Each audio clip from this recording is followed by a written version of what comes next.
नमस्कार। Farm to future में एक बार फिर आपका स्वागत है। दोस्तों,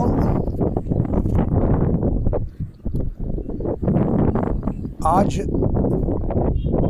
3 जुलाई की तारीख है और बिहार में खासकर पटना और उसके आसपास के क्षेत्रों में धान की फसल के बुआई का काम शुरू हो गया है। ये आप देख रहे हैं, ये धान का खेत है जिसमें एक दिन पहले धान के जीरी की बुआई की गई है।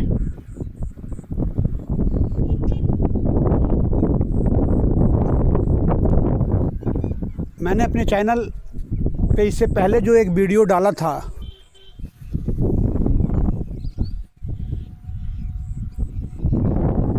उसमें जो 2 महीने पहले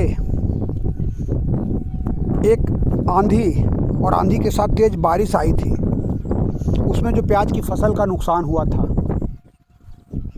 उसके विषय में बताने की कोशिश की गई थी। उस वीडियो के माध्यम से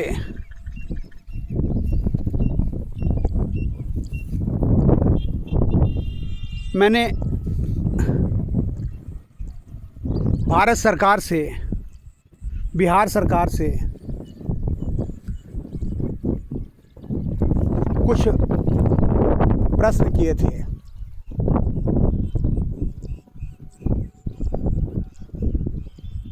किसानों को हुए नुकसान के विषय में, असामयिक हुए नुकसान के विषय में।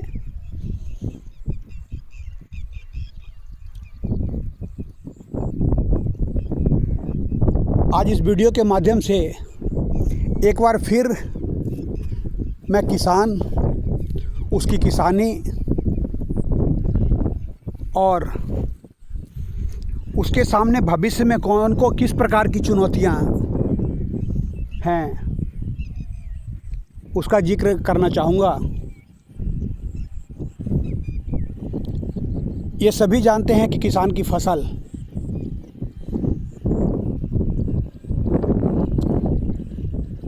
प्राकृतिक की गोद में होती है, प्राकृतिक के हवाले होती है। किसान पूंजी लगाता है, फसलों की बुआई करता है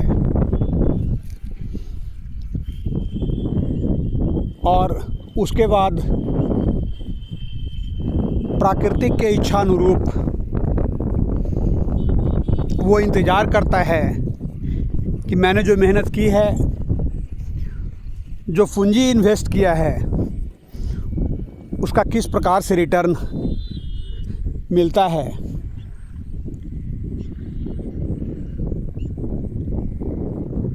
ये एक संतुष्टि वाला क्षेत्र है। जब तक दिल में संतुष्टि और भरोसा नहीं होता, वो व्यक्ति कभी किसान नहीं हो सकता। वो फार्मिंग कर ही नहीं सकता।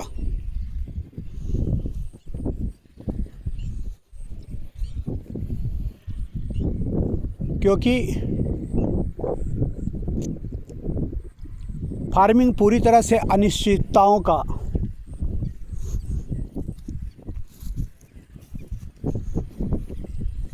एक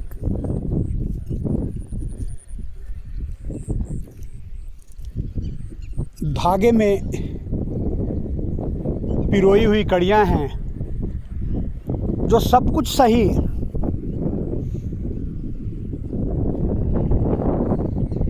रूप से अगर व्यवस्थित होती हैं। सब कुछ का मतलब है किसान का प्रयास, किसान के द्वारा लगाई गई पूंजी और उससे भी बड़ी प्राकृतिक का साथ, तब जाकर उसे कुछ रिटर्न मिल पाता है। कुछ का मतलब ये है कि और दूसरे जितने भी व्यवसाय हैं उसके मुकाबले 10% या 20%, क्योंकि ये ईमानदारी का व्यवसाय है। और चूंकि ये ईमानदारी का व्यवसाय है तो दूसरे व्यवसायों की अपेक्षा इसमें परेशानियां भी ज़्यादा हैं। लोगों को संघर्ष भी ज़्यादा करना पड़ता है, इंतज़ार भी ज़्यादा करना पड़ता है और रिटर्न भी दूसरे व्यवसायों की अपेक्षा कम मिलता है। जब हम रिटर्न की बात करते हैं फार्मिंग में, तो ये तब है जब सब कुछ, मतलब फार्मिंग की सारी गोटियां सही जगह पे फिट होती हैं और अगर उसमें थोड़ा बहुत भी इधर उधर होता है तो ये सारा व्यवसाय घाटे का सौदा साबित होता है। उस समय किसान को ये पता नहीं चल पाता है कि वो क्या करे, किस प्रकार से अपने बच्चों के भविष्य को देखे। सरकार समय समय पर कुछ योजनाएं लाती हैं, लेकिन सही मायने में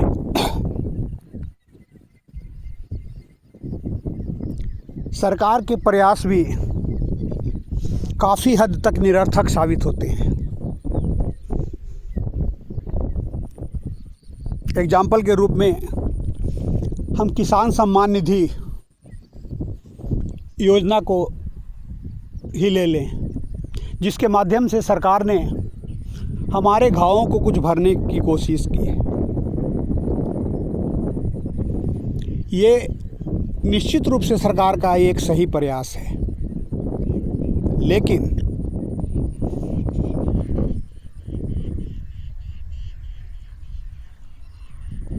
किसान अपनी फसलों को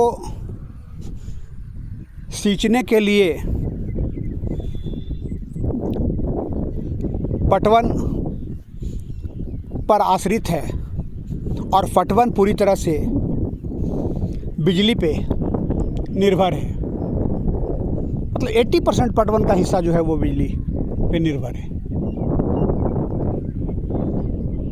प्राकृतिक स्रोतों से जो पानी मिल पाता है उसे सिंचाई का काम तो होता है, लेकिन कभी कभी वो सारी व्यवस्था उथल पुथल हो जाती है और किसान भौचक्का रह जाता है। तो बिजली की तरफ मैं सरकार का ध्यान दिलवाना चाहूँगा कि क्यों ना पटवन की बिजली को हर स्टेट में पूरी तरह से फ्री कर दिया जाए। इससे क्या होगा, डायरेक्ट किसान को फायदा होगा, उस किसान को जो कृषि कार्य से जुड़ा हुआ है, उस किसान को नहीं जो किसान है और शहरों में रह के दूसरे व्यवसायों में लगे हैं। आप किसान सम्मान निधि योजना को ही ले लें। अगर सही रूप से आकलन किया जाए तो इस योजना का लाभ निश्चित रूप से किसानों को मिलता है, लेकिन लगभग 50% ऐसे लोगों को भी मिलता है जो किसानी से नहीं जुड़े हुए हैं, जिनके पास फार्मिंग के लिए ज़मीन है लेकिन वो ज़मीन उन्होंने बटाई पे दे रखा है, खुद शहरों में रह के दूसरे व्यवसायों में लगे पड़े हैं, नौकरियों में लगे पड़े हैं और किसान सम्मान निधि योजना का लाभ ले रहे हैं।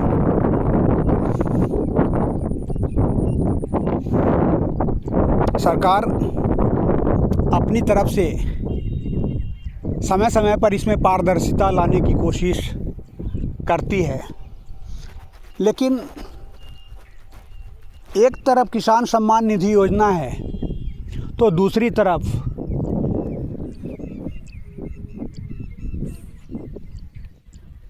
खेतों के लिए जो बिजली की खपत है उसको निःशुल्क करने की योजना है।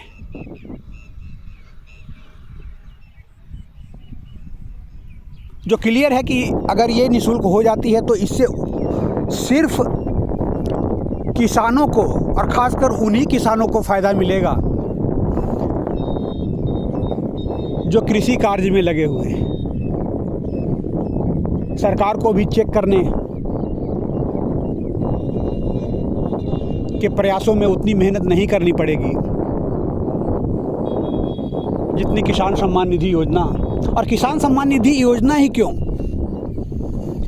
इस तरह की कई योजनाएं ऐसी हैं जिनका फ़ायदा किसानों को मिलता है, लेकिन रियल में उन किसानों को ही नहीं मिलता जो किसानी में लगे पड़े हैं। कहने का मतलब ये है कि सरकार के द्वारा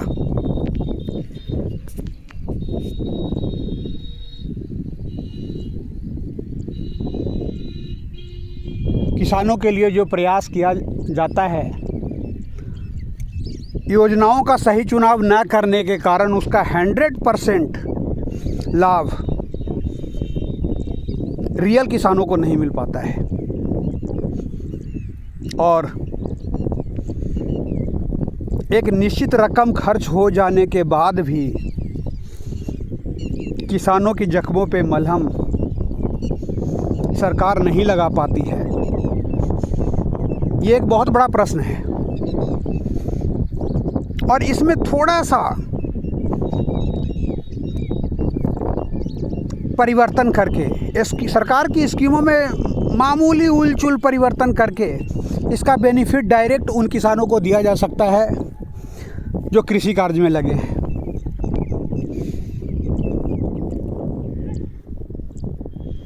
सरकार के पास बहुत बड़े बड़े विद्वान बैकअप टीम में होते हैं। हो सकता है कुछ और मजबूरियां रहती हैं उनकी जिस कारण इस ओर ध्यान नहीं देते हैं। मैं ये नहीं कहता कि उनको इन चीज़ों का पता नहीं है, लेकिन ये ज़रूर कहूँगा कि इस क्षेत्र में गंभीरता से सोचने की ज़रूरत है, चिंतन करने की ज़रूरत है और उसको लागू करने की ज़रूरत है, क्योंकि सच्चाई यही है कि किसान आज से 50 साल पहले ज़्यादा सुखी था, जब सरकार और सरकारी नुमाइंदों के प्रयास किसान के लिए कम थे। आज किसान ज़्यादा अव्यवस्थित है। उस स्थिति में जब सरकार ये कह रही है कि पहले की तुलना में हमारे प्रयास किसानों के प्रति ज़्यादा हैं, हम किसानों के लिए ज़्यादा सोच रहे हैं, तो कोई ना कोई तो कारण होगा कि सरकार और सरकारी नुमाइंदे किसानों के हित के लिए लगे पड़े हैं और उसका रिजल्ट नहीं निकल पा रहा है।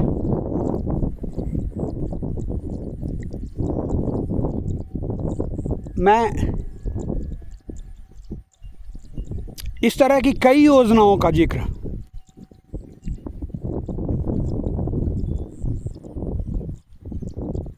और उस पर प्रयास